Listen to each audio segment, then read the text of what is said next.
ዲያቅ እሺ፣ ከየት ቤተ እምነት ኖት? ኦርቶዶክስ ነኝ። ኦኬ ኦርቶዶክስ ተዋህዶ እኮ ላይክ አንተ እንደምታምነው አታምንማ። ለምሳሌ ማርያም ያዘችው ስጋ አዳም ከመውደቁ በፊት የነበረው ነው ብሎ ነው የሚያምኑት እንጂ አዳም ከወደቀ በኋላ ያለውን የአዳምን ስጋ አይደለም ብሎ ነው የሚያምኑት ኦርቶዶክሳውያን። ይሄ የጎንደሩ ማነው የተረት መጽሐፍት እተው መጽሐፍ ቅዱስ እናውራ። እኔ የመጽሐፍ ቅዱስ መምህር ነኝ። ሳንገደል ማርያም አማላጅ ናት። ሁለት አይነት አማላጅነት አለ። በፈለከው ውሰደው። ማርያም አማላጅ ናት።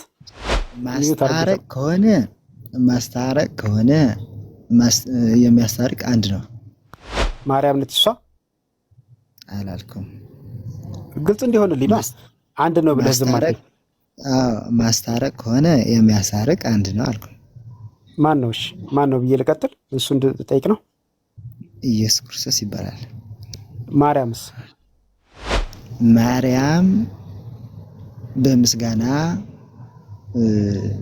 ከቅዱሳን ጋር አብረው ያመሰግናሉ፣ በዚያም ይማልዳሉ ቅዱሳን። ምን ማለት ነው ቅዱሳን ይማልዳሉ ማለት? እሺ እንኳን ደህና መጡ። ከየት ቤተ እምነት ይሰማል? አሁን ዲያቅ እሺ፣ ከየት ቤተ እምነት ኖት? አሜን። እንኳን ደህና ቆየ። ትናንትና ገብቼ ነበር። እኔ ኦርቶዶክስ ነኝ። ኦኬ እሺ ዲያቅ እንግዲህ የማርያም ምልጃ መጽሐፍ ቅዱሳዊ ነው ብሎ ያምናሉ? እሺ ማርያም አማላጅ ስለመሆኗ ከመጽሐፍ ቅዱስ ማስረጃ ያሳዩኛል ምናልባት? እሺ ምልጃ ማለት መጀመሪያ ምን እንደሆነ ልታብራራው ትችላለህ? ችግር የለም። እርስዎ እንደፈለጉ አድርጎ ያብራሩና ብቻ ማርያም አማላጅ መሆኗን ከመጽሐፍ ቅዱስ ማስረጃ ያቀርቡልኝ። ችግር የለውም። እንትን ማርያም አማላጅ መሆኗ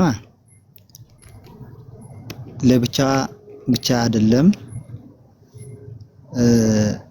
ለአንድ ሰውም አይደለም፣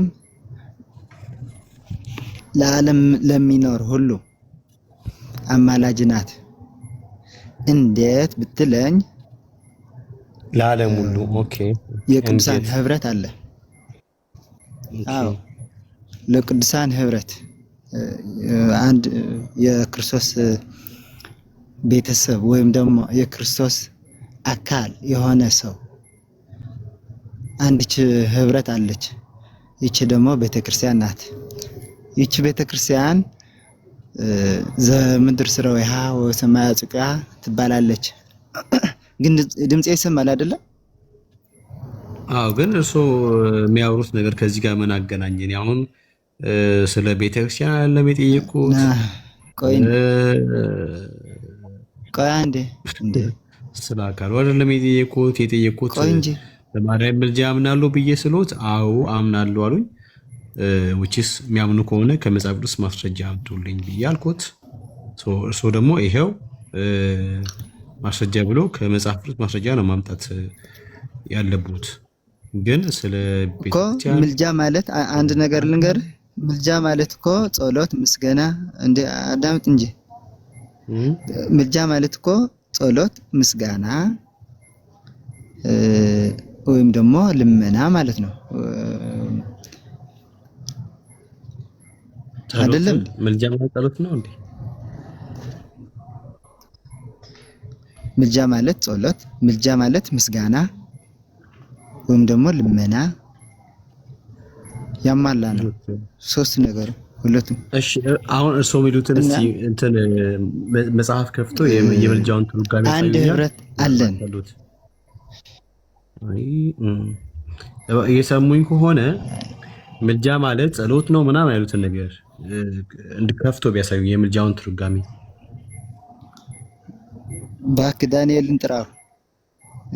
የምትረዳኝ አትመስልም። ዳንኤልን ጥራው። ዳንኤል ቢጄ ነው። ዳንኤል ቢጄ ነው።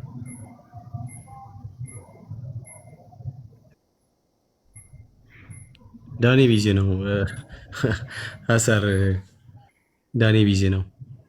እሺ ቆይ ለምሳሌ እርስዎ ማርያም አማላጅ ነው ብሎ ሲያምኑ እሺ ከምን ተነሱ? ችግር የለም። መነሻዎት ምንድን ነው? ለምሳሌ ማርያም አማላጅ ስለመሆኗ ያመኑት መነሻዎት ምንድን ነው?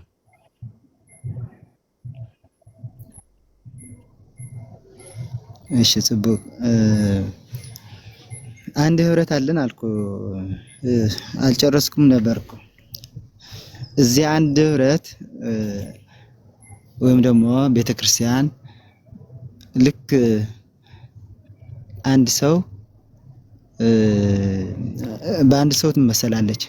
አንድ ሰው ብዙ አካል እንዳለው ይህች ቤተክርስቲያን ደግሞ አንድ ናት። ስለዚህ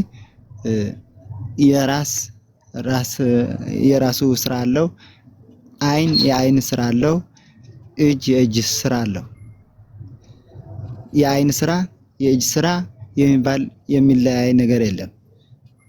ምክንያቱ የአንድ አካል ነው። የእጅ ስራ ለአይን ስራ ይጠቅመዋል።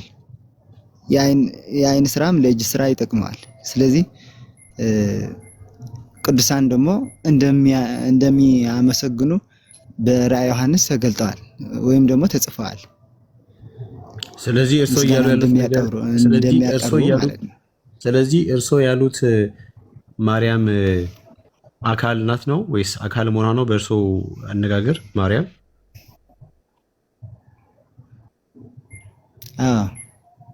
ማርያም ከዚህ የሄደ ሁሉ የቅዱሳን ህብረት የሚባል በክርስቶስ አካል የሚኖር ወይም ደግሞ በክርስቶስ አካልነት የሚኖር ሰው ከሆነ ያ ማለት ማርያም ብልት ናት እያሉ ነው።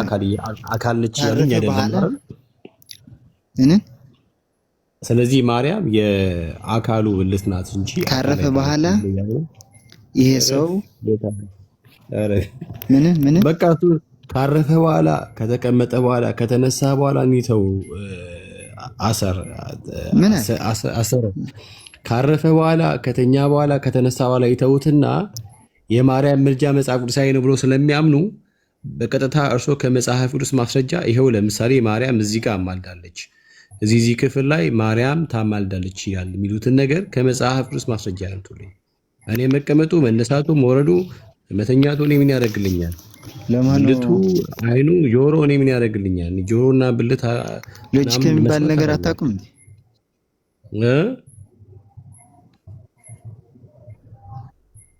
ሎጂክ አታውቁም እንዴ? ይሄ የአሁኑ ሎጂክ መሆኑ ነው። ሎጂክ ኦኬ፣ የአሁኑ ሎጂክ አመክንዮ መሆኑ ነው የአሁኑ። ኧረ ተው እኔ እርሶ ግን ግራ ተጋብቶ ለምሳሌ አንድ ነገር ልንገርህ። እሺ ንገሩኝ። እኔ እሺ ንገሩኝ። እሺ አይ እኔ እኮ ግራ ተጋብቼም አላውቅም፣ ለኋላም አልጋባም እና ምክንያቱም በጽኑ የሆነ አስተምህሮ ተተክያለሁ። እንደነገርኩ ነው። አንድ ህብረት አለን።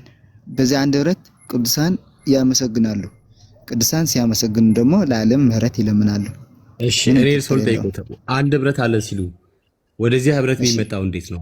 እንደው ቀላሉ ነገር ወደዚህ አሁን አንድ ህብረት ወዳሉት ወደዚህ ህብረት የሚመጣው እንዴት ነው?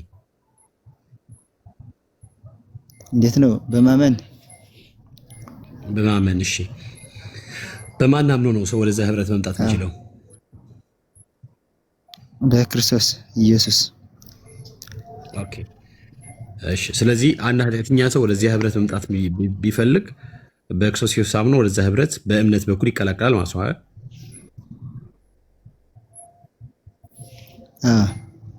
እሺ።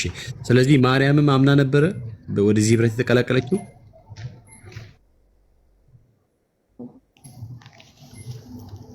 ያላልከውን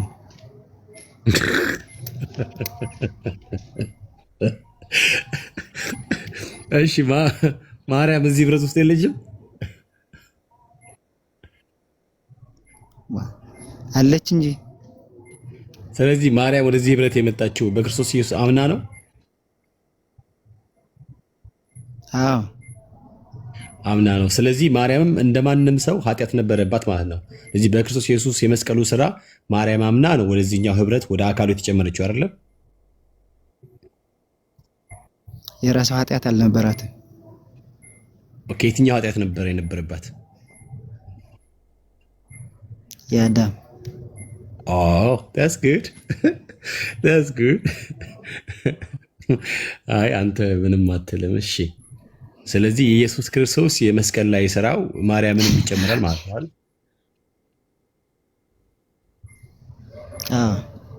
ሁሉ ዓለም ሙሉ አይ ደስ ይላል። በነገራችን ላይ እንደዚህ ግን ኦርቶዶክስ እኮ አያምኑም ታውቃለህ። ማስረጃ በለው እኔ እኮ ኦርቶዶክስ ነው ራስህ ግባና ማስረጃ ጠይቀው። ማስረጃ ራስህ ግባና ማስረጃ ጠይቀው። ቴዲ ለማ እኔ ከምልጃ እኮ ነው ወደዚህ የመጣ ነው ቴዲዬ። ግራ ገብቶኝ እኮ ነው ግራ ገብቶኝ እንዴ አንድ ዲ ሲያደርገኝ ወደዚህ ሲያደርገኝ እኔ ኦርቶዶክስ ማስረጃ። እሺ በኦርቶዶክስ ተዋሕዶ ቤተ እምነት ማርያም የአዳም ኃጢአት እንዳለባት የሚያሳይ ማርያም በማመኑ በኩል ከአዳም ኃጢአት በክርስቶስ ኢየሱስ ደም እንደነጻች የሚያሳይ ማስረጃ አለ። ኦርቶዶክስ ተዋሕዶ በዚህ እምነት ታምናለች፣ እንዲህ ብላ ታምናለች። በእኛ አዎ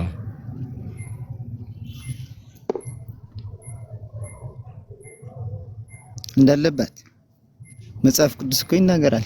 ከዚያ በላይ መስራጃ አለ እንዴ? አይ በቤተክርስቲያን ነው። በቤተክርስቲያን በኦርቶዶክስ ተዋሕዶ ቤተ እምነት እንደዚህ ይታመናል። አንተ እንደምታምነው ያምናሉ? አዎ ማስረጃ አለሽ? ምናልባት የተጻፈ ሪትን ዶክመንት አለ?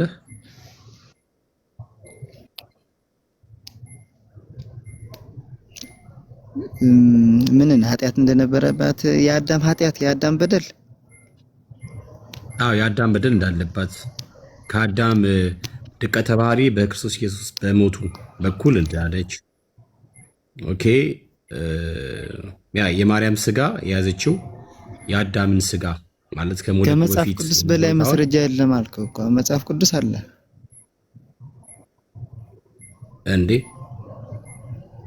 መጽሐፍ ቅዱስ እኮ አለ። ኦርቶዶክስ ተዋሕዶ እኮ ላይክ አንተ እንደምታምነው አታምንማ። ለምሳሌ ማርያም የያዘችው ስጋ አዳም ከመውደቁ በፊት የነበረው ነው ብሎ ነው የሚያምኑት እንጂ አዳም ከወደቀ በኋላ ያለውን የአዳምን ስጋ አይደለም ብሎ ነው የሚያምኑት ኦርቶዶክሳውያን። ያ ማለት ምንድነው? ከአዳም ድቀተ ባህሪ ማርያም ድናለች። የአዳም ድቀተ ባህሪ ማርያምን አነካትም ብሎ ኦርቶዶክሳውያን ያምናሉ። ግን አንተ እንደምትለው የሚያምኑ ከሆነ ግን የአዳምን ባህሪ የእንትና አንተ ይሄ የጎንደሩ ማን ነው? የተረት መጽሐፍት ተው፣ መጽሐፍ ቅዱስ እናውራ። እኔ የመጽሐፍ ቅዱስ መምህር ነኝ።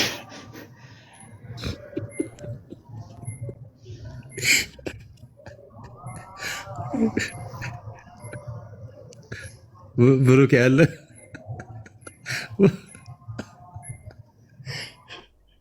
ብሩክ አለ እንዴ? አለው ቤካዬ አለው። እስቲ አውራው። እሺ ሰላም ብያለሁ ሁላችሁንም ክርስቲያን ወንድም እህቶች፣ ከእግዚአብሔር ከአባታችን ከጌታም ከኢየሱስ ክርስቶስ ጸጋና ሰላም ከሁላችሁ ጋር ይሁን። ስላገኘኋችሁ ደስ ብሎኛል። ተባረኩ። አሰረ አባ እስጢፋኖስ እንዴት ኖት? እግዚአብሔር ይመስገን ደህና ነኝ።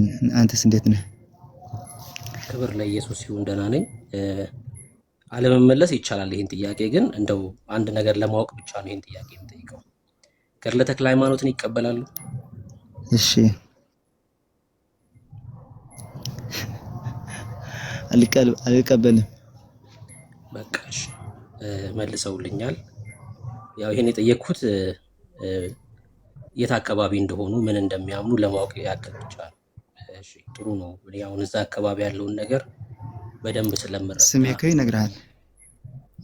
አዋይ እሱን እርግጠኛ ለመሆን ነው ያው ይሄን ጥያቄ የጠየቅኩት። እርግጠኛ ለመሆን ያክል ነው። እዛ አካባቢ ያለው የወንጌል እሳት በጣም ጥሩ እንደሆነ አውቃለሁ። በርቱ። ምናልባት ከማርያም ምልጃ ጋር ተያይዞ እኔ ማወቅ የምፈልገው ወደ ማርያም ይጸልያሉ እርሶ? ወደ እግዚአብሔር አብ። ምን አሉኝ?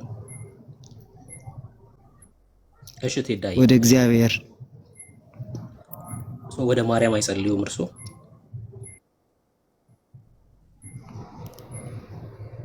ወደ እግዚአብሔር ነው የምጸልየው። እኮ አሁን ለምሳሌ እኔ ወደ እግዚአብሔር ነው የምጸልየው፣ ግን ወደ ማርያም አልጸልይም። ወደ እግዚአብሔር ነው የምጸልየው ሲሉኝ እርሶ ወደ ማርያም አልጸልይም እያሉኝ ነው? አዎ እሺ፣ በጣም ጥሩ። በስዕሉ ፊትስ ይሰግዳሉ?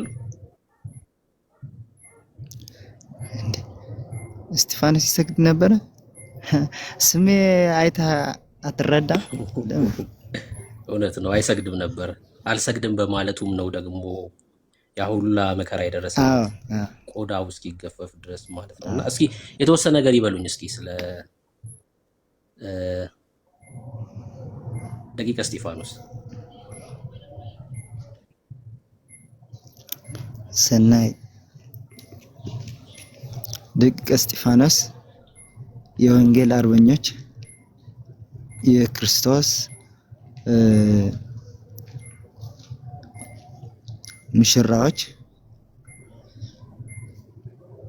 እውነተኛ ትምህርት የነበራቸው እውነተኛ አስተምሮ የነበራቸው ትክክለኛ አማኞች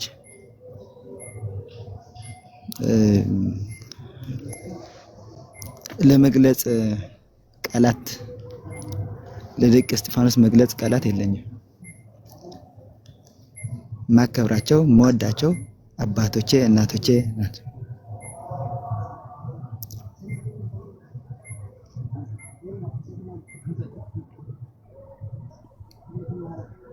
እሺ እሺ፣ ጨርሸዋል አይደል? ድምፁ ሲቋረጥ ጊዜ ነው ማውራት የጀመሩት። ማለት ለመግለጽ ደቂቀ እስጢፋኖስ በአንዳንድ ቃላት መግለጽ አይቻልም። በአጠቃላይ ትክክለኛ የክርስቶስ አማኞች ትክክለኛ እንትና ሰማዕታት ትክክለኛ ሰማዕትነት ማዕረግ የሚገባቸው ሐዋርያት ናቸው። እሺ እሺ፣ ሰምቻለሁ። ምናልባት ቴዲ ጥያቄ ያለው ይመስለኛል እና ከሱ ጋር ያውሩና እኔ ትንሽ መጽሐፍ ቅዱስ ላይ ብናወራ ደስ ይለኛል። ከሱ ጋር ከጨረሱ በኋላ ምናልባት ስለ መዳን ማለት ነው። እሺ እሺ፣ ቀጥል። አስባለሁ የሸዋ ቤተክርስቲያን እንደዚህ ናት። የተረታ አንዳንድ የእንትና የዘራ ያዕቆብ በእኛ በኩል ድብጸር ይባላል። ድብጸር ማለት ደግሞ ሰይጣን ማለት ነው። እስጢፋኖሳውያን እንደዛ ነበር የሚጠሩት።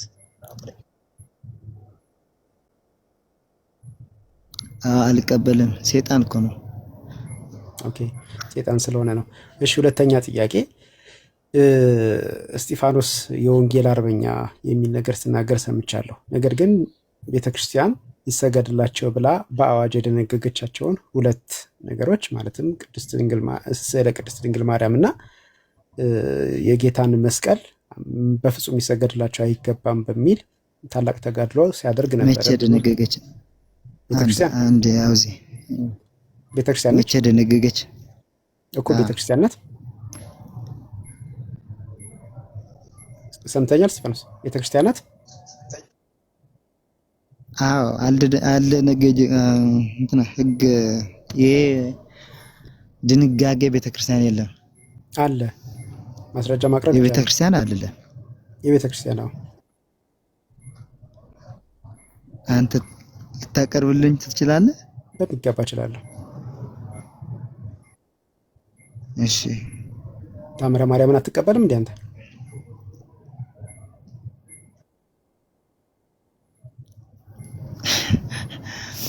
ድርሳነ ዘርዓ ያዕቆብ ይባላል በእኛ በኩል። ታምረ ማርያም አዎ። እሺ፣ ታምረ ማርያምን የማትቀበል ከሆነ ችግር የለውም።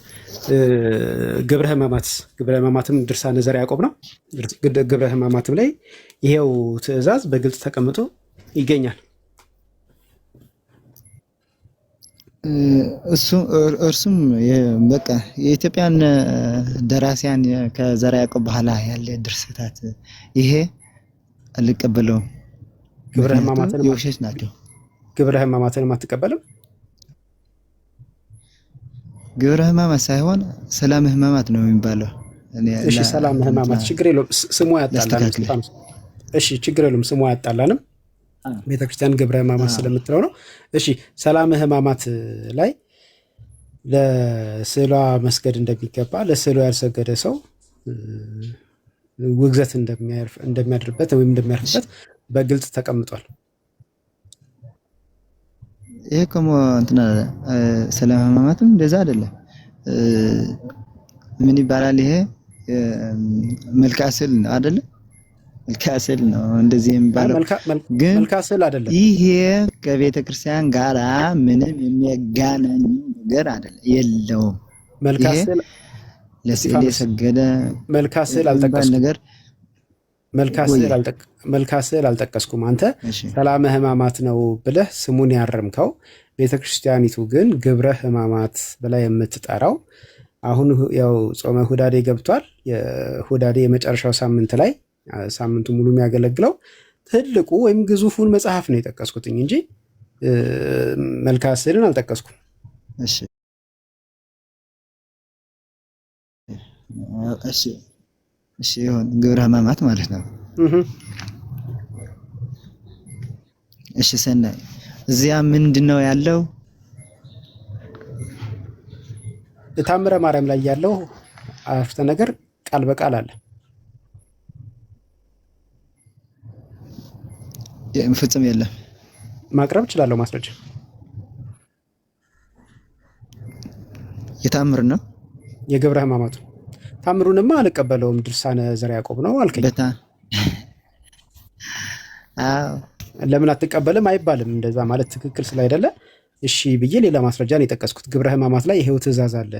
እሱንስ ድርሳነ ዘርዓ ያዕቆብ ነው ልንለው እንችላለን ወይ አልኩኝ። እኔ የሚቀበለው ከመጽሐፍ ቅዱስ የማይጋጭ ትክክለኛ አስተምህሮ ያለው ይሄ ይቀበላለሁ። ከዚያ ውጭ ያለ የማነው ድርሰት ማነው የጻፈው ምንም ይሄ እኔ አልቀበለውም። እሺ የመጨረሻ ጥያቄ እሺ ስለ ደቂቀ እስጢፋኖስ ስትናገር ሰምቼ ነው የገባሁትኝና አሁንም ከዛ ጋር በተያያዘ ነው ጥያቄ። የደቂቀ እስጢፋኖስና የንጉስ ዘርዓ ያዕቆብ ግጭት ሃይማኖታዊ ነው? አንዳንዶች ወደ ፖለቲካ ስለሚወስዱት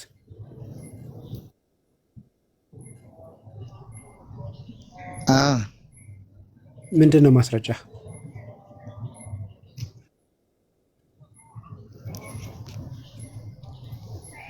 ሃይማኖታዊ መሆኑ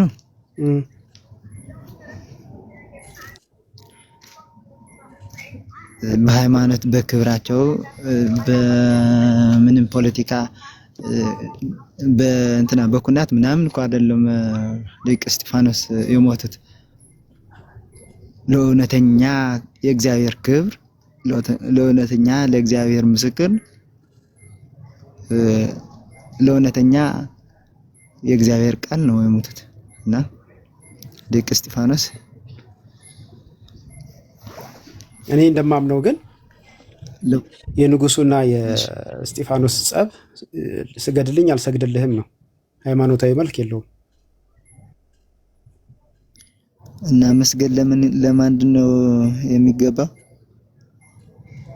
እሱ ሁለተኛ ላይ የመጣ ነው እንጂ የመጀመሪያው ጸባቸው ንጉሱ ስግደት ፈለገ፣ እስጢፋኖስ ደግሞ ቡራኬ ይበቃሃል አለው። ልክ ነኝ አይደል?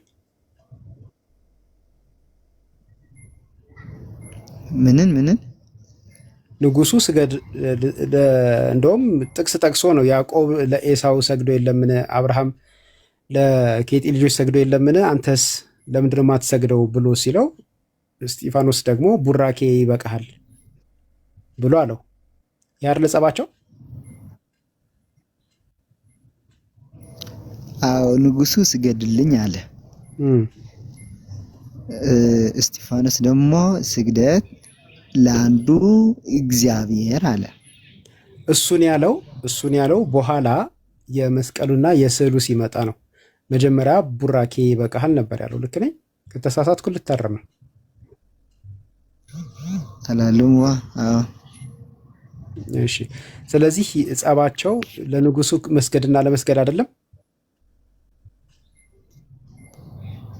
አይደለም። ለንጉሱ መስገድ አለመስገድ ብቻ አይደለም። የእግዚአብሔር ክብር ለሰዎች አይሰጥም። ምስኪ ምኑ ጋር ነው መጽሐፉ እንደዛ የሚለው? ደቀ እስጢፋኖስ ደቀ እስጢፋኖስ የሚል አለ። የደቀ እስጢፋኖስ የራሳቸው ሶስቱም አለኝ። ገዳሙም ያሳተመው አለኝ። የፕሮፌሰር ጌታቸውም አለኝ። ማነው ስሙ የሞተው ኤልያስ የሱም አለኝ። የመርጌታ ኤልያስ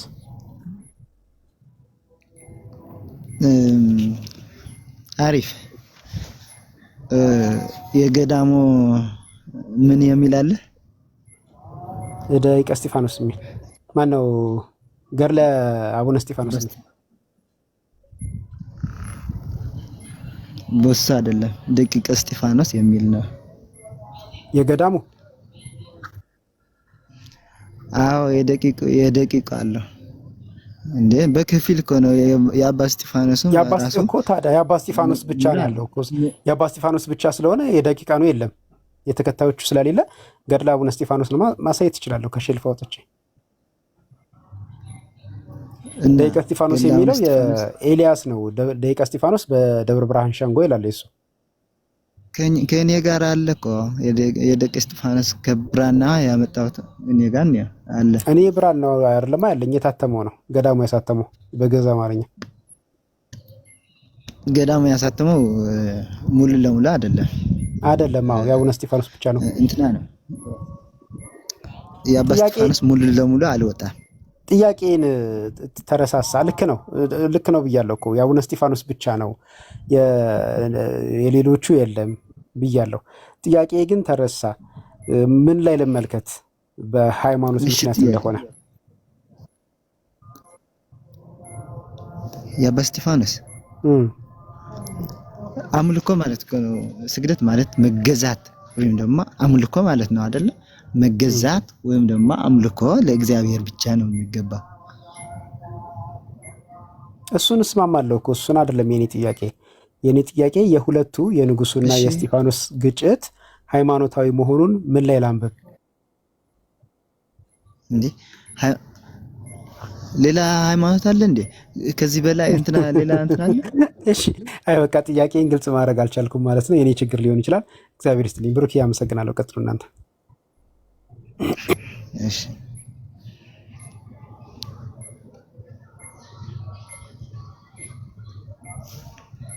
ብሩክ ያለ ነገረ ድነት ላይ ላወራህ ፈልጋለሁ ብለኸው ነበር። ኳኳኳ ቤቶች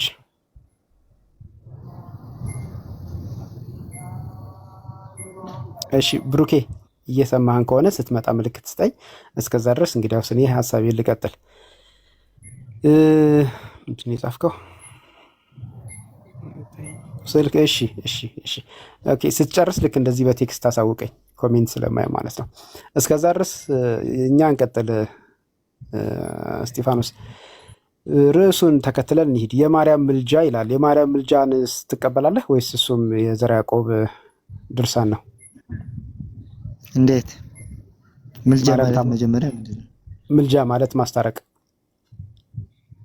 እሺ የማርያም ምልጃ ትቀበላለህ? ምልጃ ማለት ማስታረቅ አልከኝ? አዎ።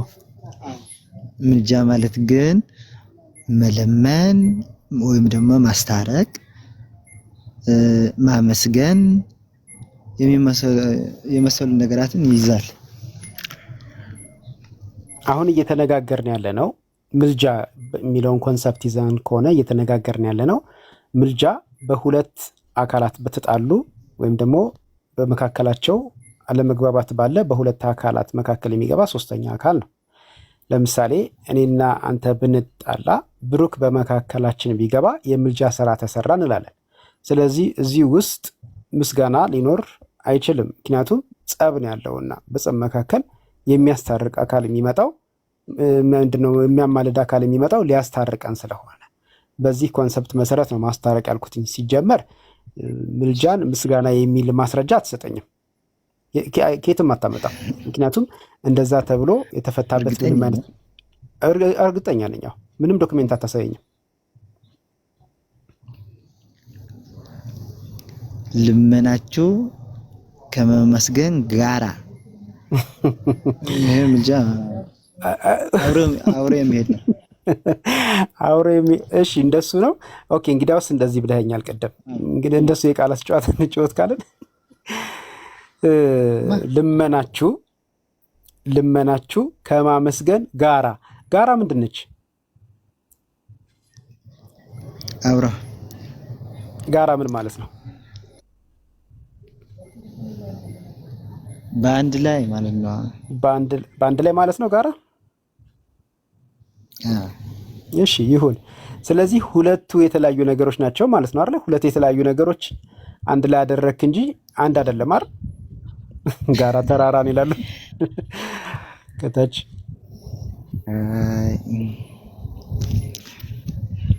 አብሮ አይሄድም።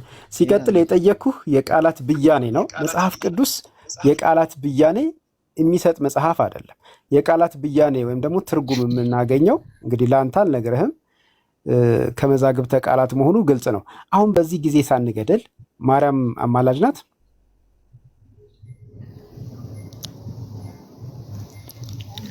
አማላጅነት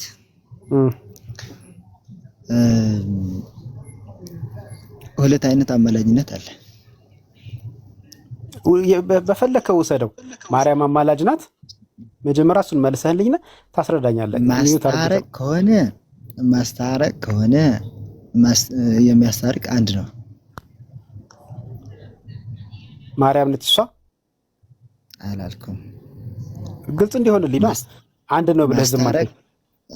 ማስታረቅ ከሆነ የሚያሳርቅ አንድ ነው አልኩ። ማን ነው? እሺ ማን ነው ብዬ ልቀጥል? እሱ እንድጠይቅ ነው። ኢየሱስ ክርስቶስ ይባላል። ማርያምስ? ማርያም በምስጋና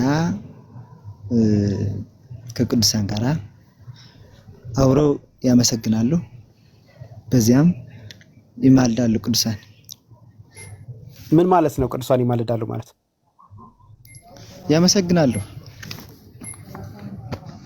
ያመሰግናሉ ማለት ቅዱስ ምንድነው? ይማልዳሉ ማለት እንደሆነ ማስረጃ ስጠኝሽ።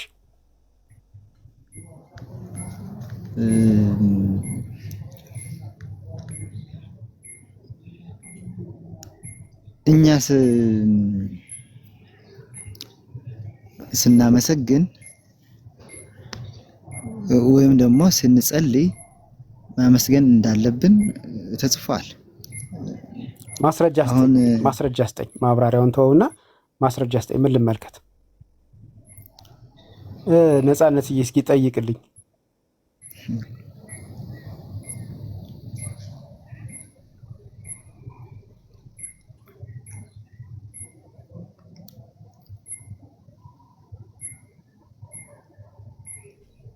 እሺ መጽሐፍ ፈልጌ ልገባ ደስ ይለኛል። እሺ እና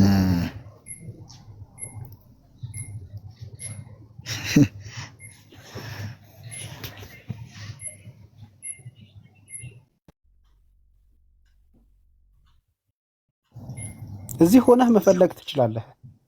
በፍጹም ወረዳ አይኖርብህም። ምን እዚህ ሆነህ የምትፈልገውን መጽሐፍ ፈልግና ስታገኝ አግኝቻለሁ ማለት ትችላለህ። ማይክህን አንስተህ። በጣም ጥሩ።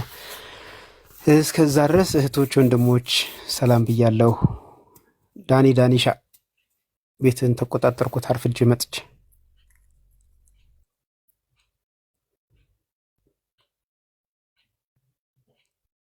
ኧረ ጎበዝ ማይካችሁን አብሩ እንጂ የሆነ ሰው ይዋ እኛማ እኮ እየሰማህ ነው። አንተ እያለ ቁጭ ብለን እንማር እንስማ እንጂ አባኩ ዳኒ ትንሽ ቢዚ ይሆናል ብዬ አስባለሁና አንተው ቀጥል። ደግሞ ስለሰማሁ ደስ ብሎኛል። ዳይዋ ተናፍቃል ታውቃለህ አይደል? አዎ ጎትታችሁ አስገባችሁኝ እንጂ የመግባት ያው ካሜራ ብቻ ላሳይ እንዴ? መጽሐፍ የተዝረክርኮ ነው ያለው የሰራሁ ነው ነበር። ይገባኛል። ምንም ማሳየት አይጠበቅም። ቴዳዬ ይገባናል። ህይወት ትተውብኝ ሄዱ፣ ትተውልክ ሄዱ አይደለም የሚባለው፣ ትተውብህ ሄዱ ነው የሚባለው። አያታ ትተውልህ ሄዱ ትለኛለች። እና ታዲያስ እንዴ ትተንል ነው ትላለህ።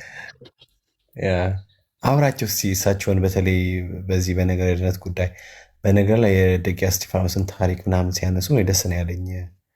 ቴዳዬ ትንሽ ደቂያ እስጢፋኖስን በደንብ እንዲናገር ለማመቻቸት ነበር ወይ እንግዲህ ሲያወራ ቃላት እየመረጠ ነው የሚያወራ፣ ወይም ደግሞ በዚህ ጉዳይ በደንብ ማውራት አልፈለገም እንጂ እንዲናገር ፋሲሊቴት ለማድረግ ነበር የነካከሁት።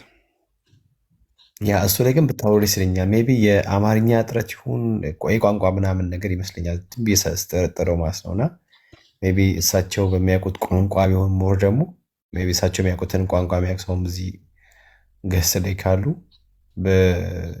በትርጉምም መሄድ ይቻላል ብዬ አስባለሁ። ከዚህ ያነሱት ነገር በጣም እንትን ነው። ቅድም ብሩኬ ስለ ገድለ ተክለ ሃይማኖትን ጠይቃቸው አልቀበልም አሉ። እንግዲህ አንድ ኦርቶዶክስ ገድልን አልቀበልም ብሎ ካለ ግልጽ ነው። በነገራችን ላይ እኔ ጥያቄ ስጠይቅ አይተህ ከሆነ የሸዋው የሚል ንግግር ተናግሮ ነበር። አሁን ባለው የፖለቲካ አለመግባባት ምክንያት የኢትዮጵያ ኦርቶዶክስ ለሁለት ተከፍላለች። የትግራይ ኦርቶዶክስ እና ይሄኛው ኦርቶዶክስ። እሺ በስማቸው ልጥራቸው። በትግራይ ያለው ኦርቶዶክስ የሰላማ ይባላል። ከትግራይ ውጭ ያለው በመላው ኢትዮጵያ ያለው ደግሞ ምንድነው መንበረ ተክለ ሃይማኖት ይባላል። ይሄኛው መንበረ ሰላማ ይባላል። ይሄኛው መንበረ ተክለ ሃይማኖት ይባላል። በዛ ምክንያት መንበረ ሰላማዎች ወይም በትግራይ ያለችው ኦርቶዶክሳዊት ቤተክርስቲያን የመንበረ ተክለ ሃይማኖት የሚቀበላቸውን አንዳንድ ነገሮች አልቀበልም የሚል ግልጽ አቋም ነው ያወጡት። ከነዛ መካከል አንዱ የተክለ ሃይማኖት ጋር የተያያዘ ነው። በአንጻሩ ደግሞ የመንበረ ተክለ ሃይማኖት የሚያወግዘውን ምንድነው እስጢፋኖስን እና ደቀ መዛሙርቱን መንበረ ሰላማ እንደ ቅዱስ እንደ ጻድቅ እንደ ሰማዕት ተቀብለውታልና አንድ የነበረችው ሁለት ሆና እንግዲህ የነገውን መድኃኔዓለም ያውቃል። ለጊዜው ግን ሁለት ሆና ነው ያለችው። በዛ ምክንያት ነው እንዲህ አይነት ትምህርት እየሰማን ያለ ነው እንጂ የሸዋው ኦርቶዶክስ አይደለም። የቋንቋ ችግር ካላቸው ደግሞ እኔ መተርጎም እችላለሁ። ትግርኛ በትግርኛ ሀሳባቸውን ሊገልጹ በደንብ ከፈለጉ በጣም አሪፍ። እሺ አሪፍ ነው። እንደዛ ቀጥሉ። ቴዳዬ እሺ፣ ተባረኪ። አሜን። እስከዛ ድረስ እኛ እናውራ ብዬ ነው መረጃ ለማምጣት ነው ሄደው መጽሐፍ እስከማገኝ ድረስ ታገሰኝ አይነት ነገር ነው ያለው። እስከዛ ድረስ እኛ ማውራት እንችላለን። ምን ላይ ስታወሩ እንደነበረ አላወኩም፣ ምክንያቱም መብራት ጠፍቶብኝ ከረጅም ከሰዓት በኋላ ነው የመጣውና እንደገባው ከአንዳንድ ነው ኮሜንት ያደረኩት የሚያወራው ነገር ኮሜንት የሚያስደርግ ስለነበረ ማለት ነው። ማስረጃ ጠይቀው ያልኩት ለዛ ነው። ያ ቴዳዬ እንደ ምልጃ ላይ ብቻ የተወራ የነበረው እዛው ላይ ነው። አንዳንድ ጥቅሶች ተነስተዋሉ። ለምሳሌ ራእይ 6:10 አነሳ አንዱ ሰው በቀልና ፍርድ ለማርያም ምልጃ ነው እሱ የተጠቀሰው። ቤኬ እሱ ለማርያም ምልጃ የተጠቀሰውና ሰው በቀልና ምልጃው ተምታቶበታልና እዛ ክፍል ላይ የሚያነሳው እስከ መቼ ነው የሚል ነው። ማትበቀልን ሪቬንጅ ነው የሚጠይቀውና እንዴት አድርጎ በምን አገናኝተው እንትን እንዳሉ በጣም ነው የሚገርመው። ፕላስ ደግሞ ኢትስ ሪቬሌሽን ነው፣ ራእይ ነው። ኢቨን እንኳን አክቹዋል ነው ብለን እንኳን የምንወስድ ኦኬ መሄድ አይደለም። አሁን ራእዩን ትተነው ብንወስድ እንኳን ቢካዝ ምልጃ ብሎ ሲሉ እነሱ ከዚህ ሲጸልዩ ወደዛ በመካከል ገብታ እንድታስታርቅ ልመናቸው እንድታደርስ አይደል ኃጢአትን እንድታስተሰርይ ነው አይደል እነሱ የሚጠይቁት። ስለዚህ የኃጢአት ስርየትን ለማግኘት የሚጸልዩበትን ጉዳይ ከላይ ሆኖ ሪቬንጅ የጠየቁበትን እንደ ማስረጃ ማምጣት ራሱ ምን ያህል ብቻ ለእግዚአብሔር ቃል እንደማይታመኑ አንድ ከአንተ መጽሐፍ ላይ ሳነብ ሁል ጊዜ በቃ እንትን ላይክ ውስጥ የቀረው ነገር አለ። ቴዳ የጻፈው መጽሐፍ ላይ ወንድሞች እህቶች እና ለመጽሐፉ ታመኑ፣ ለእግዚአብሔር ቃል ታማኞች ሁኑ የሚል አለ እና ለእግዚአብሔር ቃል አለመታመናቸውን ነው የሚያሳየው። የትንፍጭ ዱቄቱን አምጪ ነው ወይስ እንደምንም አድርገን የእግዚአብሔርን ቃል ክድን እና በጣም ነው የሚከብደው። ብቻ እግዚአብሔር አምላክ ያብራላቸው የልባቸውን አይኖቻቸውን ጌታ እንዲያበራላቸው መጸለይ ነው። ከምንም በላይ ደግሞ አንድ ሎጂክም አለ አይደለም። አንደኛ ቆሮንቶስ ምዕራፍ 12 ላይ ያለውን ሐሳብ ስለ አካል የሚናገረውን ስለ ብልቶች ምናምን ነገር በቤተ ክርስቲያን ስለሚሆነው የአገልግሎት ሐሳብ ወይ ደግሞ ለቤተክርስቲያን ስለ አንዱ ስለሚጠቅመው ስለሚታነጽበት ጉዳይ የተሰጠውን ያን የጸጋ ስጦታ እያንዳንዱ ደግሞ ፋንክሽን የሚያደርገው ለአካሉ ጤንነት እንደሆነ ኦኬ የአንዱ ብልት አለመስራት የአካሉን ጤንነት እንደሚያውክም ጭምር በጣም ክፍሉ በግልጽ ያወራልና ያንንም ወስዶ ላይክ በሰማይ ያሉት እነሱ ብልቶች ናቸው እንደውም የተጠጋጉ ከአንዱ ብልት አንዱ ስለሚሻል ስለሚበልጥ ምናምን ብሎ የሚበልጡን እዛ ወስዶ ይበልጥ ተሰሚና ተደማጭ እንደሆነ መልኩ ለማሳየት የሚሄዱበትም ርቀት አለ ቴዳዬና እሱን ሳስብ ጌታ ሆይ ይላለሁ። እንግዲህ እግዚአብሔር አምላክ አይኖቻቸውን ያብራ። ይሄ እንግዲህ የጨለማው ዓለም ምን ያክል አይምሯቸውን ጨምድዶ እንደሚይዘው የሚያሳይ ነው። አሁን የራእዩን ስትጠቅስ እዚህ ጋር እኮ ማርያም የለችም የሚል ጥያቄ ባነሳብህ የምትመልስልኝ መልስ ይታወቃል። ምንድነው? ማርያም ከቅዱሳኑ እንዳንዷ ነች። ይቺ የመከራከሪያ ሀሳባቸው ትንሽ ታስቀኛለች። ለምን መሰለህ? በእነርሱ ትምህርትና እምነት መሰረት ቤካዬ ማርያም ከፍጡራን በላይ ከፈጣሪ በታች ነች። ያ ማለት ከቅዱሳን ሁሉ በላይ ነች፣ የላቀች ነች። እንደውም ቅድስተ ቅዱሳን ተብላ የምትጠራ ነች። ለቅዱሳን መገኘት ራሱ ምክንያት ተደርጋ የምትቀርብ ነች። ምክንያቱም ባትወልደው ኖሮ የሚል ነገር ታክል ስለሚገባ ማለት ነው። ሌሎችንም ነገሮች ከዚህ ጋር ተያያዥና በዚህ ዙሪያ ያሉ ነገሮች እናነሳና ኦኬ ማርያም ከፈጣሪ በታች ከፍጡራን በላይ ከሆነች ቅድስተ ቅዱሳን ከሆነች እነዚህ ቅዱሳን መገኘታቸው ምክንያት ከሆነች ምን ነው ከነዚህ ከቅዱሳኑ ያነሰ ቦታ ተሰጣት የሚል ጥያቄ አነሳለሁ እኔ። ምክንያቱስ ለምንድን ጥያቄ የማነሳው? በእነሱ እምነት መሰረት እንሂድና ኦኬ ራእይ 6 ሌሎችም የሚጠቅሷቸው አሉ ከብሉይም ከአዲስም ቅዱሳኑ ያማልዳሉ ለማለት የሚጠቅሷቸው ጥቅሶች አሉ። ነገር ግን ማርያም ታማልዳለች ለማለት ነጠላ ንባብ እንኳን ማግኘት አይችሉም። ነጠላ ንባብ እንኳን ማግኘት አይችሉም።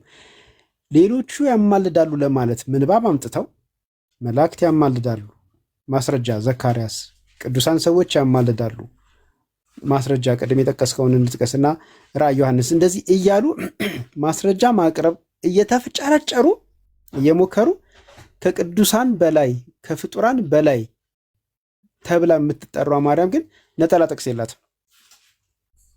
ከዛ በኋላ እንደ አንድ ቅዱስ እታች ትወርድና ከነርሱ ሁሉ በላይ የነበረችው እታች ትወርድና ከነርሱ ጋር ጥቅስ ስትሻማ ታያታለህ።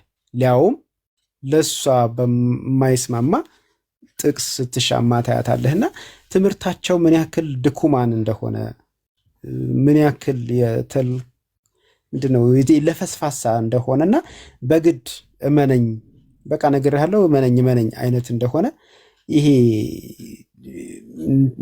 መንገዳቸው ብቻ ጥሩ ማሳያ ነው ብዬ አስባለሁ። ሌላ ስለ ህብር ምንድነው ስለ አካሉ የሚነሳው ላይ እሺ አካል ነች ነው ኦፍ ኮርስ ምንም ጥያቄ የለውም፣ እውነት ነው። የቤተ ክርስቲያን አካል ነች። ያ ማለት የቤተ ክርስቲያን አካል ከሆነች እንደ አንድ ምንድነው ድንጋይ ቤተክርስቲያን እንደተገነባችበት እንደ አንድ ድንጋይ አለበለዚያም ደግሞ እንደ ሰው ከወሰድከው እንደ አንድ ሰውነት አካል ሆና ትገለጣለች። እሺ ለምሳሌ እሷ አይን ብትሆን እና አንድ ሰው እጅ ቢሆን እጅ ለአይን ጸልይልኝ ብሎ ይጸልያል ወይ? እጅ ለአይን ለምንልኝ ብሎ ይለምናል ወይ? ሁለቱም አንዱ አካል ላይ አይደለም እንዲህ ያሉት? ማን ነው ወደ ማን የሚለምነው የሚጸልየው? እሺ እንደሱ ከሆነ እሷ የቤተ ክርስቲያን አካል ነች፣ ወይም ደግሞ የብልቱ አካል ነች። ስለዚህ ብልቱ ደግሞ እርስ በርስ ይደጋገፋል፣ እርስ በርስ ይጠያየቅ፣ ምንድነው ይጠቃቀማል፣ እርስ በርስ አገልግሎት ይሰጣጣል ነውና እጅ ወደ አይን የሚጸልይ ከሆነ አይንም ወደ እጅ ይጸልያል ማለት ነው። ስለዚህ አቡነ ማትያስ የቤተ ክርስቲያን አካል ናቸውና እሳቸው ወደ ማርያም የሚጸልዩ ከሆነ ማርያምም ወደ አቡነ ማትያስ ትጸልያለች ማለት ነው። ምክንያቱም አገልግሎቱ ተመሳሳይ ሆኖ ነው እየቀረበ ያለው፣ አንዱ ለአንዱ አገልግሎት ይሰጣል ነው እየተባልን ያለ ነውና ይህም ቢሆን እንደው ቅድም እንዳልኩት አይነት ለፈስፋሳ የሆነ የመከራከሪያ ሀሳብ ነው። ይሄ ሁሉ ጭንቀት ለምንድን ነው ብላችሁ ብትጠይቁ ልብን በሚያሳርፍ ሁኔታ ይህን ትምህርታቸውን የሚደግፍላቸው ግልጽ ገጸ ንባብ ስለሌላቸው ነው። ስለዚህ እንዲህ አይነት ድሪቶ ከዚህም ከዚያም አምጥተው እየለጣጠፉ የሌለ መልክ በመስራት ቅድም ቤካ እንዳለው ለመጽሐፍ ቅዱስ ታማኝ፣ ለቃሉ ባለቤት ለእግዚአብሔር ታማኝ ላለመሆን የተማማሩ ይመስላሉ። በዚህ ምክንያት ነው አእምሯቸው ምን ያክል እንደጨለመ ተመልከቱ ያልኩትኝና እዚህ ያላችሁ 250 ሰዎች ውስጥ እንደው ምናልባት 150ው በጌታ ብትሆኑ ስለነዚህ ሰዎች መጸለይ ግድ አይሆንብንም ትላላችሁ? ለነዚህ ሰዎች መለመን ግድ አይሆንብንም ትላላችሁ? እና ባካችሁ በጸሎት አስቧቸው። ነካክተ ታስወጣላችሁ። ያ እሳቸው ገብተዋሉ። ግን ስለ ማርያም በተለይ ነገረ ማርያም ላይ ኦርቶዶክሳውያን አንድ ያልገባቸው ነገር አለ ብዬ አስባለሁ። ባይ ዘ ዌይ ማለት ለሴክ ኦፍ አርጊመንት ብቻ የሚያነሳቸው ነገሮች አሉ። በእርግጥ ቅድም እንዳልኩ ሁልጊዜም እንደምንለው አመቱ አንድ ወንበር ላይ የማስቀመጥ ነገር ከሐሰተኛ መምህራን ተጠበቁ የሚል መጽሐፋቸው ላይ አይደለም ቴዳዬ፣ እንደውም የማቴዎስ ወንጌል ምዕራፍ 7:15 ጠቅሰው ከዚያ ግን ስለ ማርያም ያነሳው ሐሳብ አለ አይደል? ከብስራት በኋላ የነጻች አይደለም ጥንተ አብሶ አለባት ነበረባት፣ የነጻች ከብስራት በኋላ ነው አይደለም? እሷ ሰውነት ከስራ አልወረደችም ብሎ መናገር አለ። አልፎም መጽሐፍ ድፍረት፣ ክህደት እና የማይሰራ ኃጢአት ነው ብለ which ማርያም ከሰማይ የመጣች ናት። ሰው ነች ብሎ ደግሞ ማመን አይቻልም፣ ወይ ደግሞ ሰው ነች ማለት አይቻልም። ሰው ማርያም ሰው አይደለችም፣ እንደ ደግሞ ከሰው የተገኘችም ሳይሆን ከሰማይ የመጣች ነች ብሎ ነው የሚታመነው ኦርቶዶክስ። ይህንንም ራሱ አንድ ላይ አድርገው ማለት ስለ ነገረ ማርያም ኦርቶዶክስ ጋር ያለው ነገር ፈጽሞ እነሱ ከሚያዩት ጋር የሚገናኝ እንዳይደለ አይ ቲንክ የተረዱ አይመስለኝም ብዬ አስባለሁ። ቴዳዬ ከዚህ ጋር በተገናኘ እሳቸው መጥተዋል። ከእሳቸው ጋር ቴዳዬ ይቀጥል እና ኦርቶዶክስ አይደለም እያልከኝ ነው?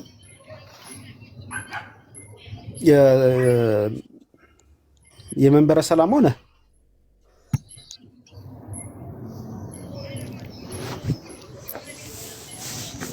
ሀሳብኩም በትግርኛ ክትገልጹት ተደልዮም ኣነ ክብረልኩም ክእል እየ ናይ ውሽጢ ማለት ናይ ልብኩም ንምግላጽ ተደልይኩም ኣነ ብኣምሓርኛ ክትርጉመልኩም ክእል እየ እንተደልይኩም ተባረኹ።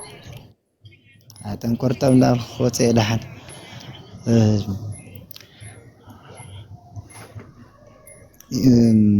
ቤተክርስቲያን የማንም አይደለችም፣ የክርስቶስ ናት። ታዲያ ቅድም ለምን የሸዋዋልከኝ ቢሆን አንዴ ቆይ፣ መንበረ ሰላማም ቢሆን መንበረ ተክለ ሃይማኖትም ቢሆን ይሄ መንበር ምናምን የሚባል ነገር ይሄ ፖለቲካ ጉዳይ ነው። ቤተክርስቲያን የክርስቶስ ብቻ ነች። አስተምሮ መሳደብ ግን ትንሽ ደስ አይልም። ማን ተሳደበ ይሆን አባቴ? ይቅርታን ጠይቃለሁ እንዴ ተልፋሳ ማለት እንዴ? እሺ ካልሆነ እሺ ይቅርታ ጠይቃለሁ። አሁን ችግር የለውም። እኔ ነኝ እሱን የተናገርኩትኝ። ስለዚህ ንግግር ይቅርታ። ግን ልክ አይደለህም ብለህ ልክ እንዳልሆንኩ ካሳየኸኝ ደግሞ ይቅርታ መጠየቅ ብቻ ሳይሆን ከአንተ ትምህርት ጋር መስማማለሁ።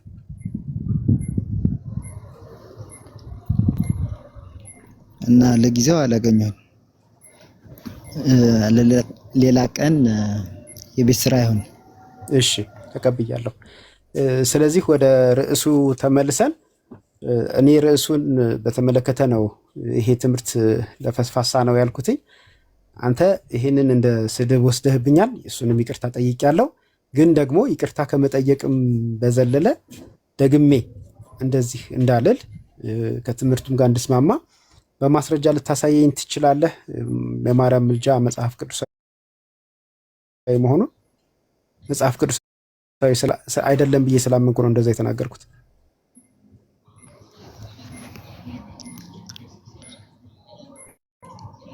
እና እሱን ፈልጌ ላምጣልህ የቤት ስራ ይሆነኝ አልኩህ አይደል? እሱን ነው የቤት ስራ ይሆን ያልከኝ? አይ የቤት ስራ ይሆን ያልከኝ ይቅርታ፣ እሺ የቤት ስራ ይሆን ያልከኝ የመሰለኝ ስለ ምልጃ ትርጉም ስንነጋገር አንተ ምስጋና ነው የሚል በመናገርህ እሱን ከመዝገበ ቃላት እንድታመጣ ተነጋግረን ነበርና የዘገየኸው እሱን መስሎኝ ነው። አጣሁት ያልከኝ እሱን መስሎኝ ነው። አዎ ሁለቱም ነበር። እሺ ችግር የለውም። በቃ ብሩኬ ተመልሰሃል። ከተመለስክ አንተ ልታወራው ስለምትፈልግ አንተ ጋር ቀጥል፣ ካልሆነ ሌላ ሰው እናናገር።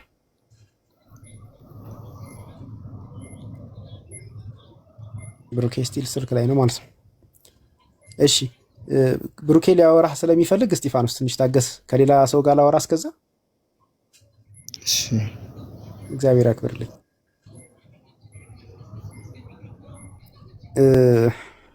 በዳለም ነው የሚለው። ሰላም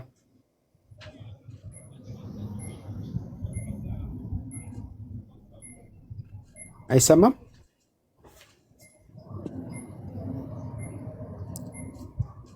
እሺ የማይሰማ ከሆነ ቦታውን ልንጠቀምበት ለሌላ ሰው ላስወርድህ ነው። ሰላም።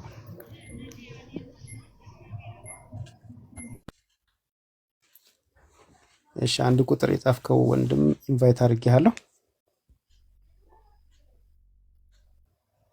ለመግባት ከሆነ ተቀበለኝ። ከታች ውሸታም ስትል ነበረ ድንበሩ። እባክህ ናና ምን እንደዋሸን ነግረህ አርመን። ድንበሩ ጥንተ አብሶ ነበረባት ወይም አለባት፣ የነጻች ከብስራት በኋላ ነው። እርሷ ሰው ናት ከሰማይ አልወረደችም እያሉ መናገር፣ ከዚያም አልፎ መጻፍ መሳሳት ብቻ ሳይሆን በደል፣ ድፍረት፣ ክህደት የማይሰረይ ኃጢአት ነው። በቃል ይዤዋለሁ። አይገርምም?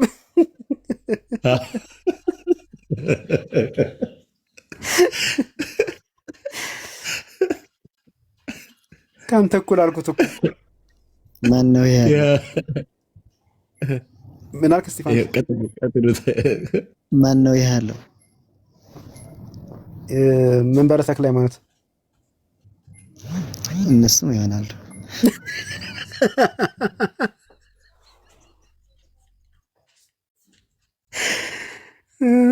ጌታ ሆይ እነሱ ይላሉ አላለም።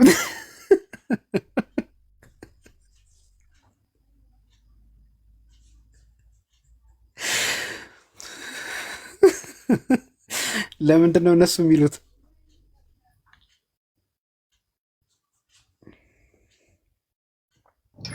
ኦርቶዶክስ አንስተህ የኦርቶዶክስ አስተምሮ ነው እንዳትል። አሃ እነሱ ኦርቶዶክስ አይደሉ እንዴ? በከፊል ምን ማለት ነው በከፊል?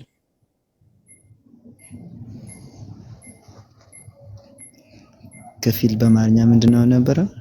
ልክ ነው። በከፊል በከፊል ነው። ግን ምን ለማለት ፈልገ ነው ማለት ነው?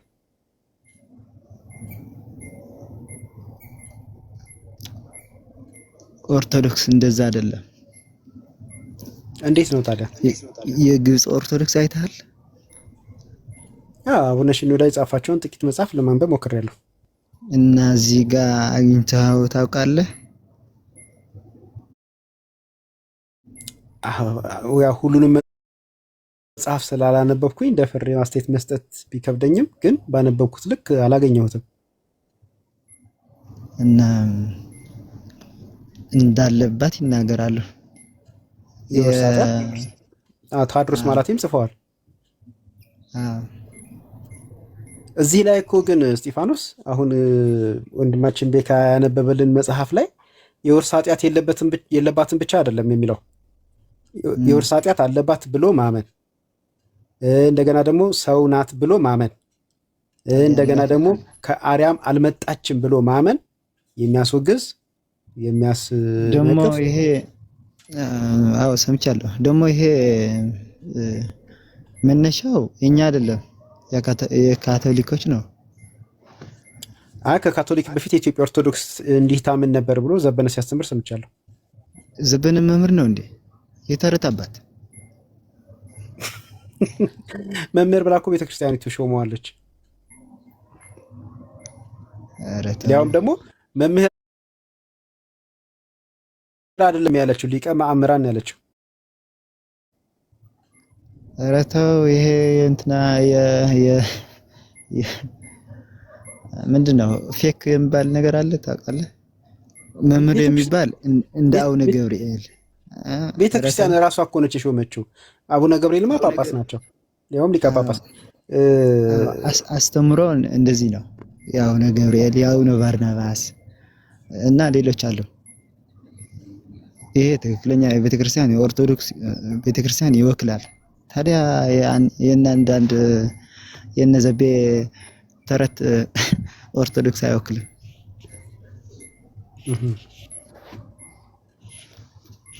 ስለዚህ በስህተት ነው መምህር የሚባለው። አዎ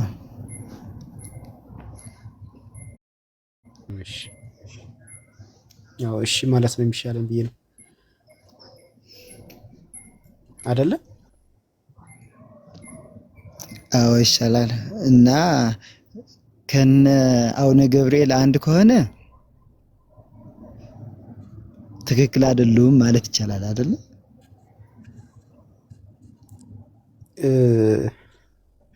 አቡነ ገብርኤል ይቅርታ ጠየቁ የሚለውን ሰምተሃል? ለማ ለህዝቡም ለቤተ ክህነቱ ለቤተ ክህነቱ ይቅርታ አልጠየቁ።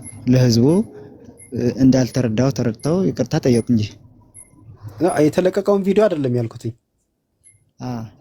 በኋላ ከሲኖዶስ ስብሰባ በኋላ ይቅርታ እንደጠየቁ ተነግሯል። ቪዲዮ አልተለቀቀም።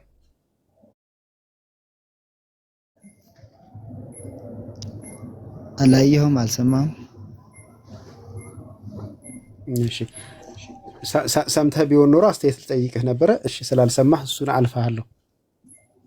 እሺ እስኪ የመንበረ ሰላማን ነገረ ድነት እስቲ ያስተምረን።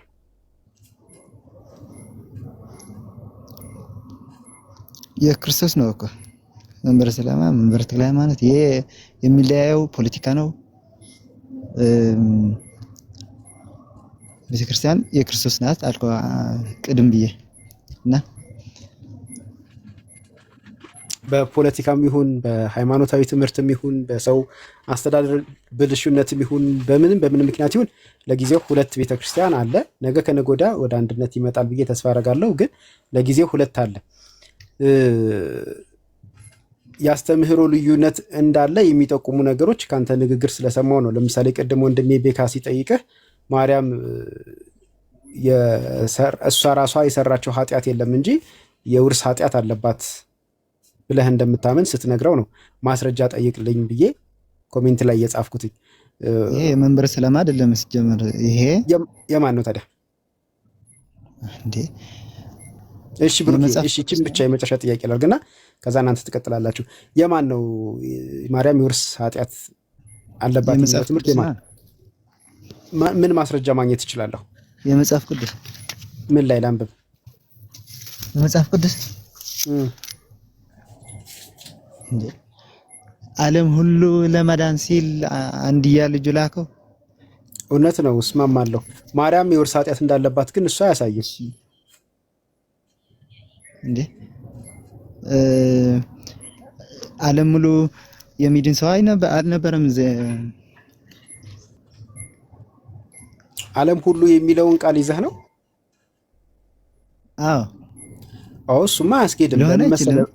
ለመሰለህ የማያስኬደው እሺ፣ በአውጉስጦስ ቄሳር ዘመን ዓለሙ ይቆጠር ዘንድ ይላል ዓለሙ ይቆጠር ዘንድ ሲል በሮም ግዛት ስር ያሉትን ብቻ የሚያመለክት እንጂ ከዓለም ጫፍ እስከ ዓለም ጫፍ ድረስ ያሉትን ሁሉ የሚያመለክት አይደለም አይደል?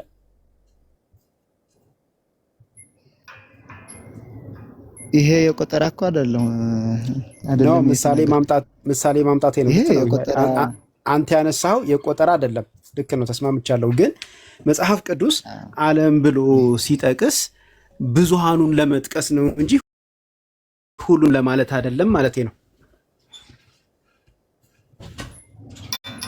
እሺ ሌላ ማስረጃ ይኖርሃል? ማርያም የወርስ ኃጢአት እንዳለባት ለአዳም ልጆች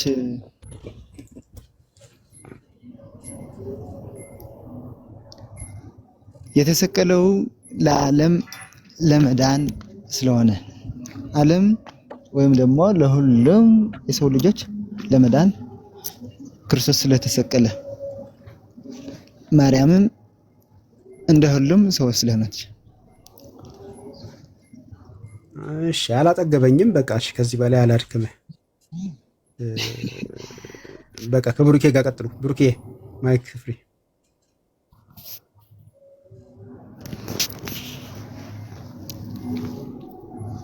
ቴዳይ ያው አልሰማኋችሁም እናንተ ራቅ ብዬ ስለነበር ከስልኬ ማለት ነው። እኔ ግን ከመዳን አንጻር ጥያቄ ስላለኝ ነው ለአባ እስጢፋኖስ። እሺ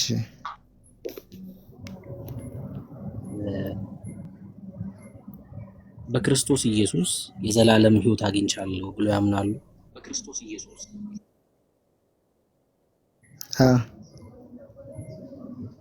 መቼ ነው ያገኙት? ሳምን መቼ ማለት ነው ያመኑት? ከመንኩ በኋላ አይ መቼ ነው ማለት ነው ያመኑት? መቼ ነው ያመኑት? በዓመተ ምህረት ነው ጊዜውን ማለት ነው። ጊዜ ነው የጠየቁት። አዎ መቼ ነው ያመኑት? ከምን ያህል ዓመት በፊት? ምን ሰምተው አመኑ?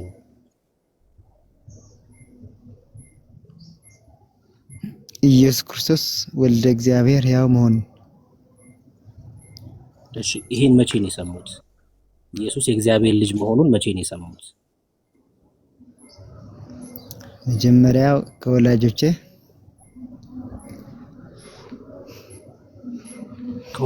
ሲሉ የት ማለት ነው? ማህፀን ውስጥ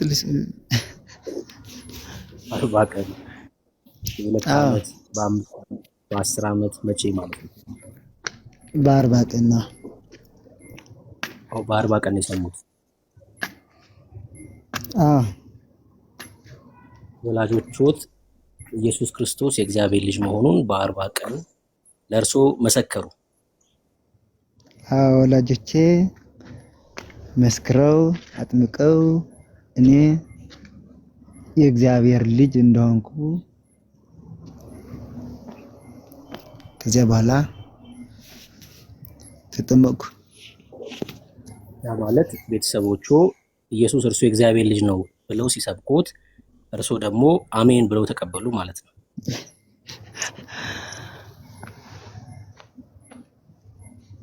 ግን ሌላ ጥያቄ የለም? አይ ቀይረና መቀየር ይችላል። አይ ትናንትና ከዳኒ ጨርሰናል እዚህ ጋር ብዬ ነው። ስላልሰማሁ ነው ችግር። እኔ ስላልሰማሁ ነው። መቅረት ይችላል ጥያቄ። ፈቃደኛ እስከሆኑ ብቻ ነው የሚመልሱት።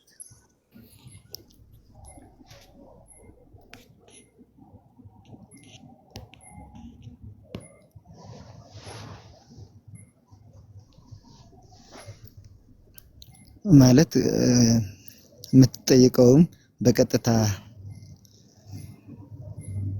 መጠየቅ ይቻላል። እሺ በቀጥታ ልጠይቅ። ቤተሰቡ ኢየሱስ የእግዚአብሔር ልጅ መሆኑን በ40 ቀኑ ሲመሰክርሉት እርሱ ደግሞ አዎ አሜን ብለው ተቀበሉ ወይ ነው ጥያቄ። አላልኩም። ምስክርነት ብቻ ነው የሰሙት እንጂ አልተቀበሉም። እርሱ ኧረ አላቅም። ታዲያ ተሰብኬ ነው ኢየሱስ የእግዚአብሔር ልጅ መሆኑን አምኜ ዳንኩት ስላሉኝ።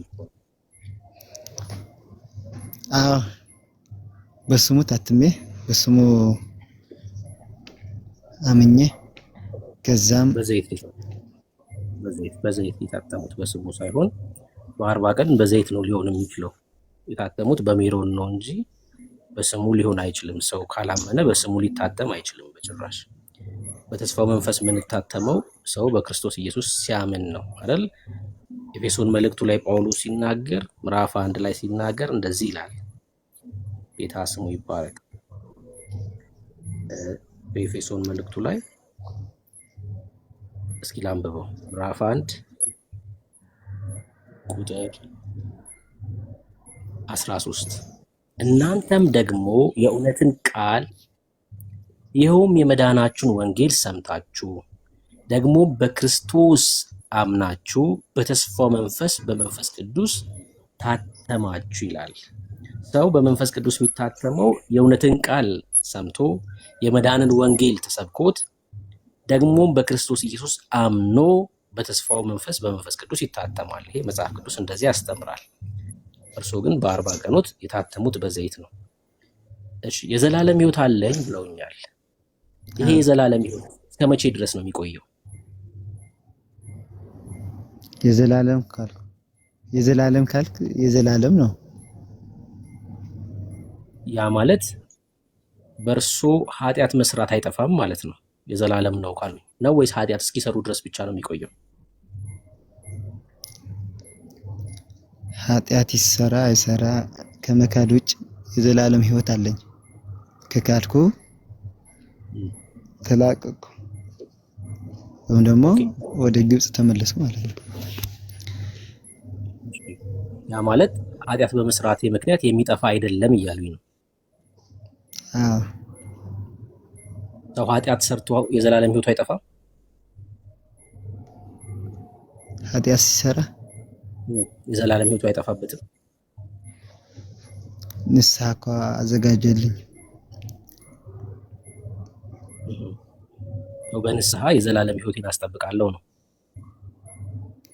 አዎ ምናልባት በድለው ኃጢአት ሰርተው ንስሐ ሳይገቡ ድንገት ቢያልፉ ሲጠፋል የዘላለም ሕይወቱ? አይጠፋም። ያ ማለት ንስሐው አይደለም ማስተማመኛው ማለት ነው። እርሱ የትምክህት ሕይወት የክርስቶስ ደም ነው ማለት ነው። አዎ ሰው በስራው መዳን ይችላል፣ መጽደቅ ይችላል። ሰው በስራ መጽደቅ ይችላል፣ በስራ መዳን ይችላል። አዎ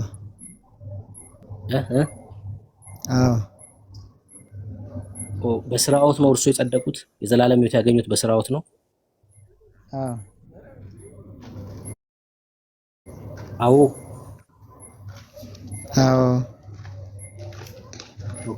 በስራ ከሆነ ታዲያ የዘላለም ሕይወት በስራ ከሆነ የእርሱ ስራ የዘላለምን ሕይወት እንደሚያሰጥ በምን አወቁ? ጥሩ የኔ ስራ ኢየሱስ ወልደ እግዚአብሔር ያው መሆኑን ማመን ነው።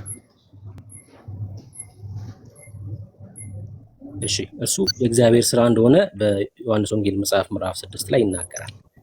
እኔ ጥያቄ ምንድነው? የእርሱ መልካም ሕይወት በዚህ ምድር ላይ ያሉት መልካም ሕይወት ለመዳን ነው ወይ ነው ጥያቄ? ወይ ደግሞ በክርስትና ሕይወት መመላለስዎት ለመዳን ነው ወይ ነው? ስለ ዳንክ ነው። ለመዳን ተብሎ የሚሰራ መልካም ስራ የለም ማለት ነው። ድኛለሁ ከአንድ ጊዜ ሌላ መዳን የለም። መዳን አንድ ጊዜ ነው። ያስተምራሉ በቤተክርስቲያን? አዎ ይሄን ትምህርት ያስተምራሉ እርሱ ባሉበት አካባቢ? አዎ እና ይሄን ትምህርት ብዙዎች ያምናሉ፣ ይቀበላሉ። ታዲያ ለምን አልቀበልም?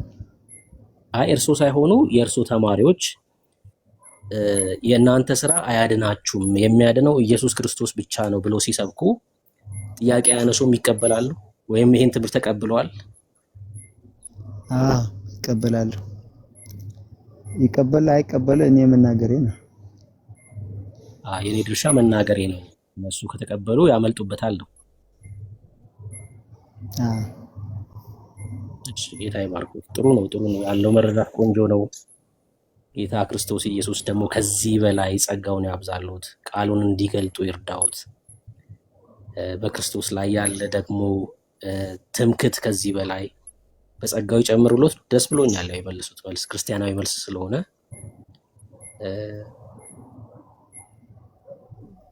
ሰው ለምሳሌ ቅድም ሰምታችሁ ከሆነ እኔ ለማርያም አልሰግድም አሉ። ለማርያም ስዕል አልሰግድም አሉ። ሰው አልሰግድም ማለት የሚችለው ሲድን ብቻ ነው። እሺ የሚቀበለው መንፈስ እንደዛ አይነት ልምምድን እንዲቃወም ያደርገዋል። ማረጋገጫው ደግሞ አሁን የተናገሩት ነገር ነው። አብዛኛው ሰዎች የዘላለም ሕይወት አለን ይሉና ያ የዘላለም ሕይወት ግን በእነሱ ዓለም እሳት ላይ የተመሰረተ ነው የሚሆነው።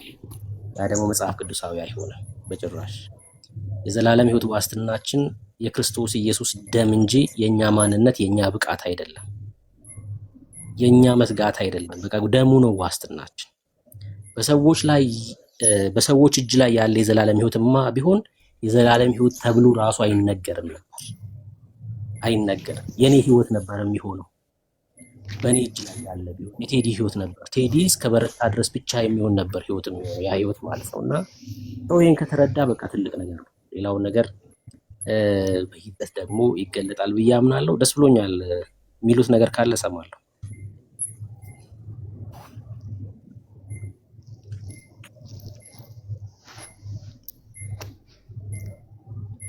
ለኔ ነው አዎ የሚሉት ማንሳት የሚፈልጉት ሀሳብ ካለ ለእርሶ ልስጦት እና ከሌላ ሰው ጋር እንቀጥላለን።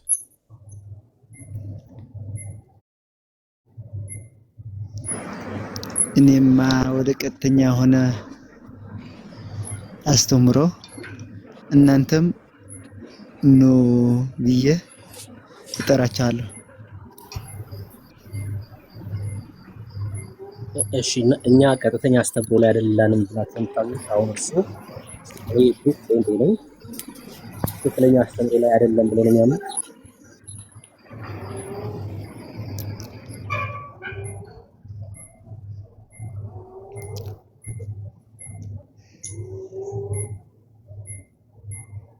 አባ እስጢፋኖስ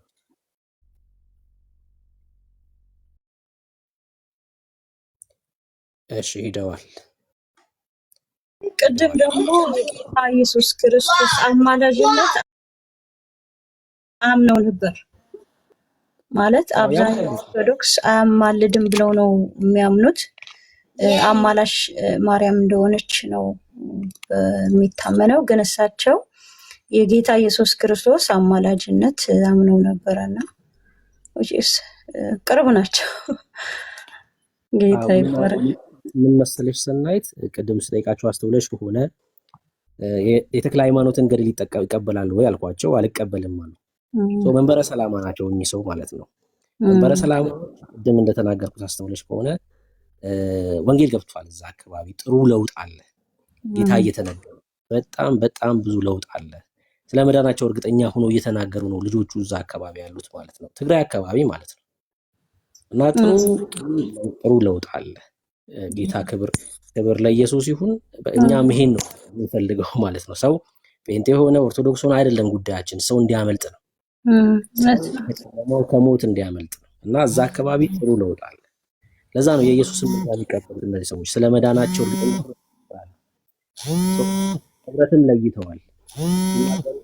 ስልክ ድምፅ አለ አንቺ ጋር ሲናገሩ ሰምታችሁ ከሆነ የሱማ የሸዋ አካባቢ እኔ አሁን ሸዋ አሚሮ ይቅርና ግን ተረት ነው፣ በቃ ተረት ነው ብለው የማይቀበሏቸው ትምህርቶች አሉ። ይሄ በጣም ትልቅ ለውጥ ነው። ክብር ለኢየሱስ ይሁን። ኦሮሚያ አካባቢ ያለው ለውጥ ማለት ነው።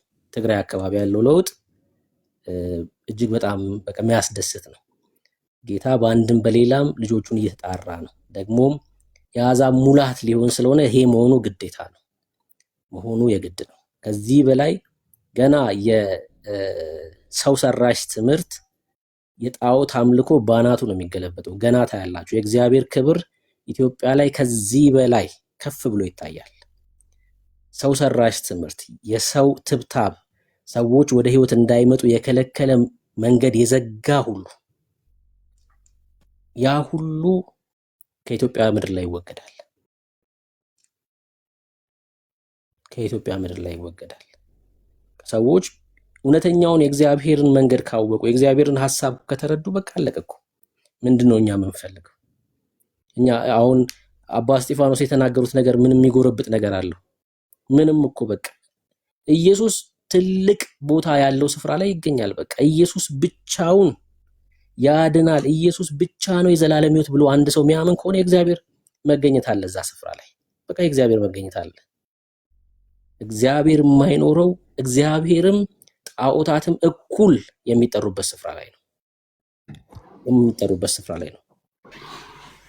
ለምንድን ነው አሁን ሂደን ህብረት ማድረግ የማንችለው? እዚህ አዲስ አበባ አካባቢ ያሉ ሰዎች ሂደን ህብረት ለምንድን ነው ማናረገው? ጌታም አርሴማም እኩል ወንበር ላይ ስለተቀመጡ ነው። እንደዛ አይነት ስፍራ ላይ ደግሞ እግዚአብሔር የለም። የእግዚአብሔር መገኘት በጭራሽ የለም።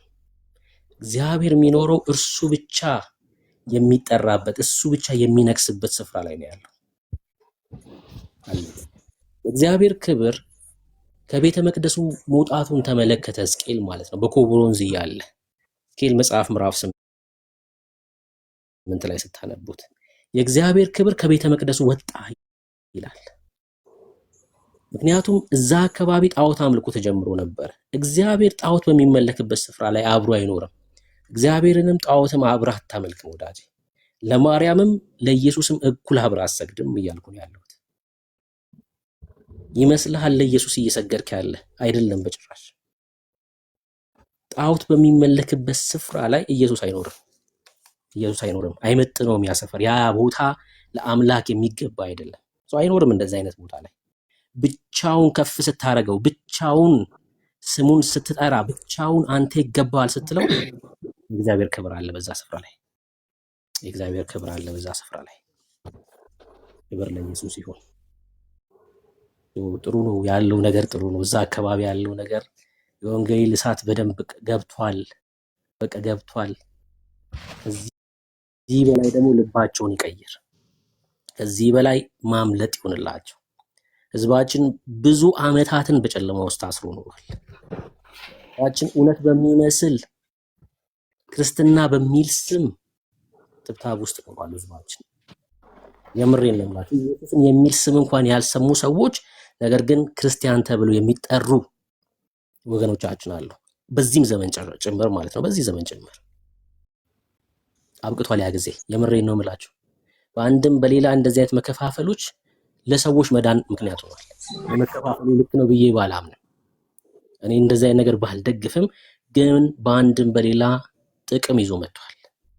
ጌታ ይባረክ። ሰዎች አምልጠዋል። ሰዎች እውነትን ወደ ማወቅ መጥተዋል። አይገርምም? አይሰማም። ትግራይ አካባቢ ሄዳውን ተክለ ሃይማኖት ብትሉ ይስቅባል። ምን ማለት ነው ነው የሚልክ ይስቅባል። አባቶቻቸው ናቸው ወጥተው በመጽሐፉ ሲሳለቁ የነበሩት።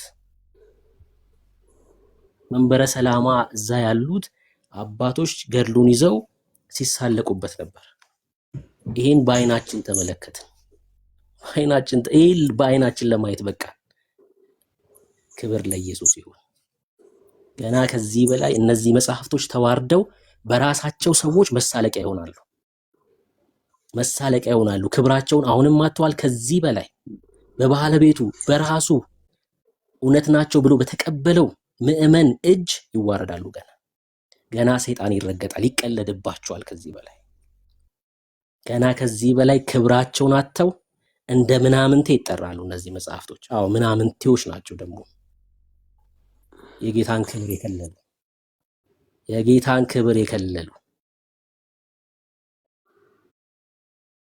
ጌታ በሚጠራበት ስፍራ ላይ እነሱ ገነው ያሉ የሲኦል መንገዶች።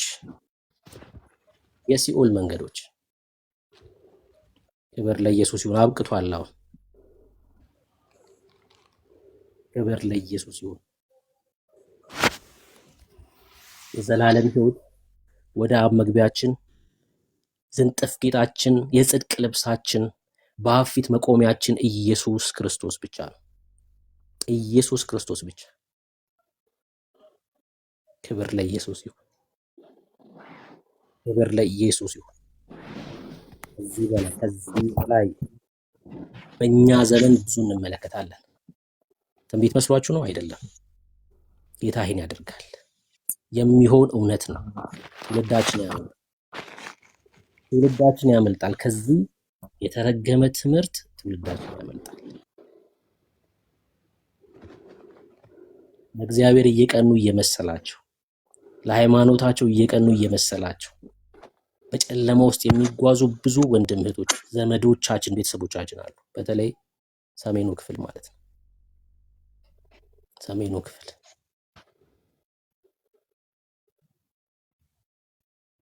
ኢትዮጵያ ውስጥ ያላችሁ መሄድ ትችላላችሁ።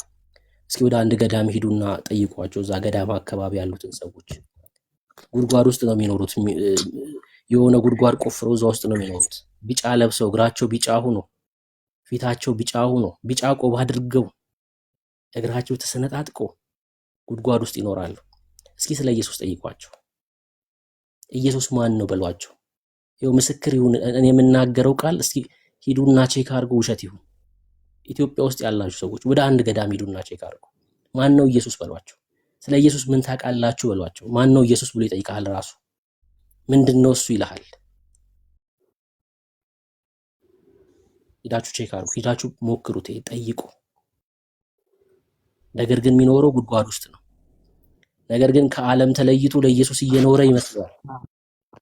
የሃይማኖቱ ዓለም የሰራበት የውሸት ወጥመድ ማለት ነው። በጣም ነው የሚያሳዝነው። በጣም ነው የሚያሳዝነው። አጋንንት እንደዚህ ነው የሚጫወትብህ። ከዚህ ዓለም አውጥቶ ጉድጓድ ውስጥ እያኖረ መቀለጃ ያደርጋል። እንዳይጥ ጉድጓድ ለጉድጓድ ተራራ ለተራራ እያሽከረከረክ ህይወትን ወደ ሲኦል ይሄዳል። መስማት ያለብን እግዚአብሔርን ሐሳብ ሳሰማ ቀራኔው ላይ ስለአንተ ኃጢአት የሆነውን ፍቅር የሆነ ንጉስ ልብ ላይ ሳትሾም ወደ ሲኦል ትሄዳለህ። ይሄ ነው በቃ የወገኖቻችን የዘመዶቻችን ህይወት ይሄ ነው። ይሄ ነው ህይወታቸው። የሚሏቸው እንዳልኳችሁ እንዳይጥ ጉድጓድ ለጉድጓድ ነው። በቃ ጉድጓድ ለጉድጓድ ከዛን ያስፈልጋል።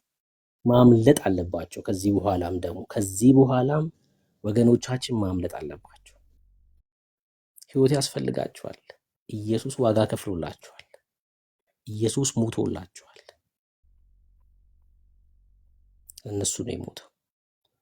ለነሱ ነው የሞተው። በጣም ያሳዝናሉ። እጅግ በጣም ልብ ያቆስላል። በጣም ኦርቶዶክስ ስለዚህ በጣም ተጠያቂ ናት። ይሄን ሁሉ ዘመን ማለት ነው የኢትዮጵያ ኦርቶዶክስ ይሄን ሁሉ ዘመን ይሄን ሁሉ ህዝብ ይዛ ወደ ሲኦል እየወረደች ነው ያለችው። ክርስትና በሚል ስም አንደኛውን እኮ ሙስሊም ሆነ ቢሆን እኮ ችግር የለውም። በቃ ኢየሱስን ክደዋል። ኢየሱስ አለ ቤታችን ብለህ ግን ይሄን ሁሉ ህዝብ ይሄን ሁሉ ትውልድ ወደ ገሃነም ይዘው እየሄዱ ነው። ይሄን ሁሉ ዘመን ምክንያቱስ ኢየሱስ ያልተሰበከበት ስፍራ ህይወት ሊኖር አይችልም።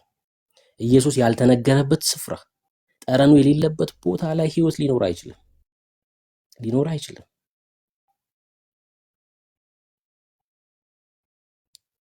አምሳለ ሲኦል ገብተህ ስትወጣ እኮ ነፍሴ ዓለሟን አየች ብለህ እኮ ነው የምትዘምረው ወንድም ማለት አይገርምም? አያሳዝንም?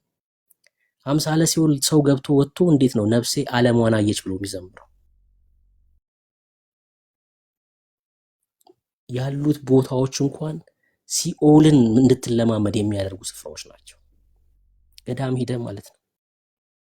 ሂዱ ኢቲሳ ተክለ ሃይማኖት ሂዱና እዩ። አሌልቱ ማለት ነው ኢቲሳ በጣም ቅርብ እኮ ነው።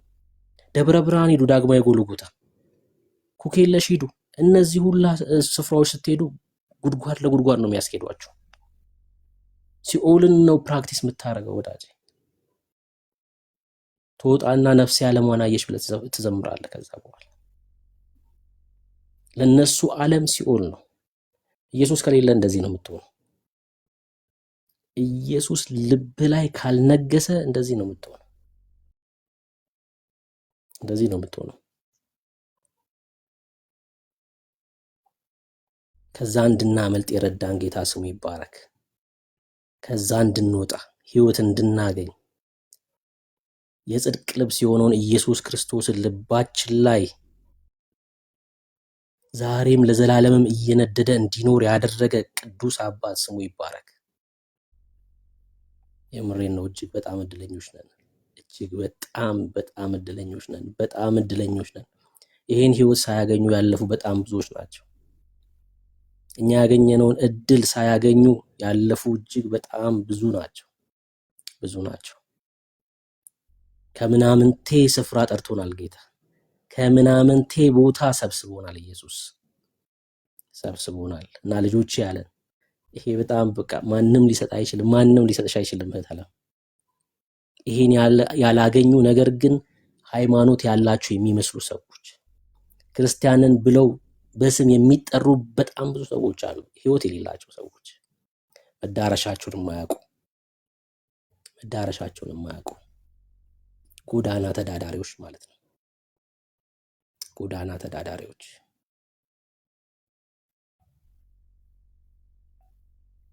በስጋ ከዚህ ዓለም ድካም ብታርፍ ወዴት ነው የምትሄደው ተብለህ ብትጠየቅ ግራ አትጋባም ወንድሜ፣ እህቴ ግራ አትጋቢም የኢየሱስ ከሆንሽ። ምክንያቱም አባት አለሽ። ሰው ወደ አባቱ ነው ሊሄድ የሚችለው፣ ወዴትም አይደለም። በስጋ ስላረፋችሁ ከእግዚአብሔር ጋር ያለው ህብረት ይቋረጣል ማለት አይደለም። ወደ አባት ነው የምትሄደው፣ አድራሻ አለክ። ግራ አትጋባም ወንድሞቼ። ከስራ ወጥታችሁ ወደ ቤት ለመሄድ እኮ የምትይዙትን ትራንስፖርት እኮ አትቸገሩ።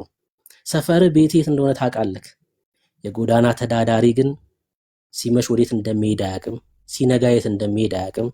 ያገኘበት ውሎ ያገኘበት ያድራል። መሄጃውን አያውቅም። ልክ እንደዚህ ናቸው ሃይማኖተኞች። ልክ እንደዚህ ናቸው ኢየሱስ የሌላቸው ሰዎች። እንደዚህ ናቸው። መሄጃቸውን አያውቁም። እኔ እንጃ ይልሃል። አያሳዝንም?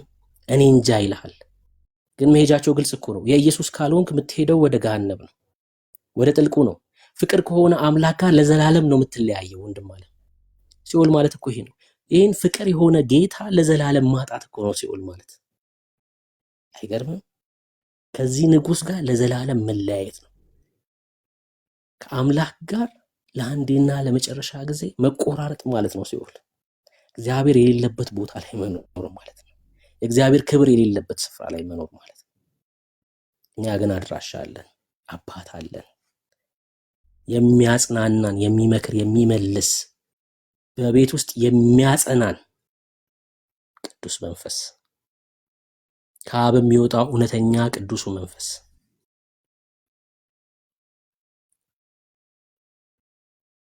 ልጆቼ ይላል። ያ የልጅነት መንፈስ ነው። የልጅነት መንፈስ ነው። መዳረሻ አለን። ወገኖቻችን ከዛ እንዲወጡ፣ ከዛ ስፍራ እንዲያመልጡ፣ በብዙ ወደ እግዚአብሔር ልንጮ፣ በብዙ ወደ እግዚአብሔር ልንማለድ ያስፈልጋል። ወገኖቻችን እንዲያመልጡ፣ ወደ ህይወት እንዲመጡ፣ መዳን እንዲሆንላቸው ጌታ ስሙ ይባረክ። ኢትዮጵያ ለአጋንንት ከዚህ በኋላ ለአጋንንት ስፍራ የላትም። ለጠላት አሰራር ወደ ጨለማው ይዞ ለሚጓዝ የትኛውም መንፈስ ኢትዮጵያ ስፍራ የላትም። እግዚአብሔር መንፈስ ይሄን ያደርጋል። ያመልጣሉ፣ ወገኖቻችን ያመልጣሉ፣ መዳን ይሆንላቸዋል። ይህን ወንጌል ወደዱም ጠሉም ይሰማሉ። ይኸው ሚዲያው ትልቅ ተጽዕኖ ፈጥሯል። ትልቅ ተጽዕኖ በአንድም በሌላም ኢየሱስ የሚለውን ስም በተለያየ አካባቢ እንዲሰሙ ሆነዋል። ከዚህ በኋላም ይሄ እግዚአብሔር ስራ ይቀጥላል። ማምለጥ እንዲሆንላቸው በትግራይ፣ በአማራ ክልል፣ በአፋር፣ በቤኒሻንጉል፣ በደቡቡ፣ በጋምቤላ የትኛውም አካባቢ ትውልድ ሁሉ ለኢየሱስ ብቻ እንዲሆን፣ ለኢየሱስ እንዲማረክ፣ ለኢየሱስ ብቻ እንዲኖር ከዚህ በኋላ በሚመጡ ዘመናት ሁሉ አጋንንት ስፍራ እንዳያገኝ በኢትዮጵያ ላይ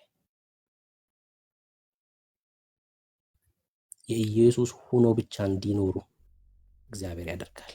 ክብር ለእግዚአብሔር ይሁን። ክብር ለኢየሱስ ይሁን። ተባረኩ። ይሄን ጌታ ሁሌም ባርኩት፣ ሁሌም አመስግኑት። ይሄን እድል የሰጣችሁ እሱ ነው። ክብር ለኢየሱስ ይሁን።